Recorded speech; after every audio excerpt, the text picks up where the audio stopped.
ढोंगी कहीं का। इतना कहकर मुखिया वहां से चला गया और वहां मौजूद सभी लोग बाबूलाल को देखकर हंसने लगे।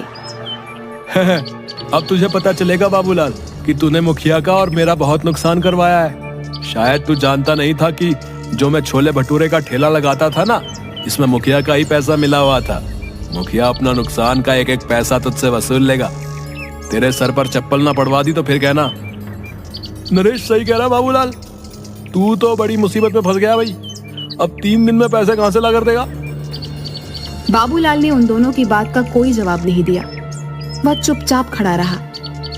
रात में बाबूलाल जैसे ही अपने घर में घुसा, उसकी पत्नी ने उसे देखकर चिल्लाना शुरू कर दिया। आ गए सच्चाई के देवता, तुम्हारे पीछे गांव का मुखिया आया था।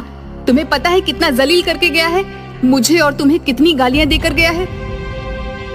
पता है मुझे, गांव के मुखिया ने मुझे भी सरे बाजार में बेइज्जत करने में कोई कसर नहीं छोड़ी। मेरी तो ये सोच सोच के हालत खराब हुई जा रही है कि 3 दिन के अंदर पैसों का इंतजाम कहां से करूंगा। अब यही दिन देखना बाकी रह गया था। ले देकर हमारे पास यही एक रहने का घर था, पर अब तो मुझे ये भी बिकता हुआ नजर आ रहा है। जाओ इस मकान को भी बेचकर गरीबों और भूखमरों को मुफ्त में खिला देना। इतना कहकर निर्मला पैर पटकती हुई कमरे में चली गई और बाबूलाल पूरी रात नहीं सोया। अगले दिन बाबूलाल फिर से ठेला लेकर गांव की ओर चल दिया। बाबूलाल आज बहुत उदास था।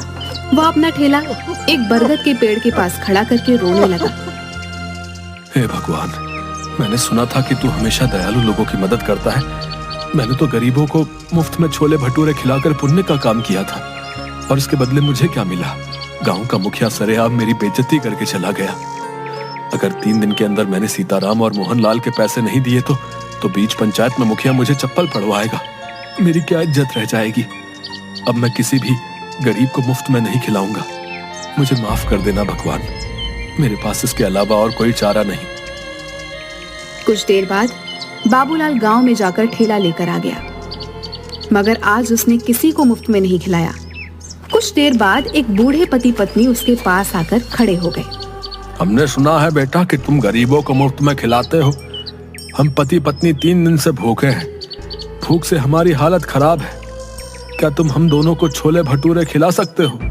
हमारे पास पैसे नहीं हैं।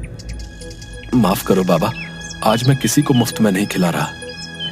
बाबूलाल की बात सुनकर वहां पर खड़े हुए लोग बाबूलाल को देखकर हंसने लगे। ठीक है बेटा, जैसी तुम्हारी मर्जी। मैं तो किसी भी प्रकार से भूखा रह लेता हूँ, लेकिन ये मेरी पत्नी कुछ दिनों से बीमार भी चल रही है। तुम ऐसे ही कुछ खिला दो। मेरी मजबूरी समझो बाबा, मुझसे किसी को भूखा नहीं देखा जाता, लेकिन आज मैं बहुत मजबूर हूँ। अगर आज भी मैंने मुफ्त में खिला दिया तो मेरी बहुत ज्यादा बदनामी और बेइज्जती हो जाएगी। मेरे पास पैसे तो नहीं है बेटा, लेकिन हाँ, कुछ मिट्टी के कंकड़ पड़े हुए हैं। तुम उन मिट्टी के कंकड़ों के बदले मुझे और मेरी पत्नी को छोले भटूरे खिला सकते हो। बाबा, मैं भला मिट्टी के कंकड़ों का क्या करूंगा? मुझे पैसों की जरूरत है। गरीब की दी हुई कोई भी चीज बेकार नहीं होती बेटा। एक ना एक दिन वो काम जरूर आती है। उपहार समझकर रख लेना। बाबूलाल को उस बुजुर्ग पर बहुत ज्यादा तरस आया। ठीक है बाबा, लाओ उन मिट्टी के कंकड़ों को, तो मैं तुम्हारा आशीर्वाद समझकर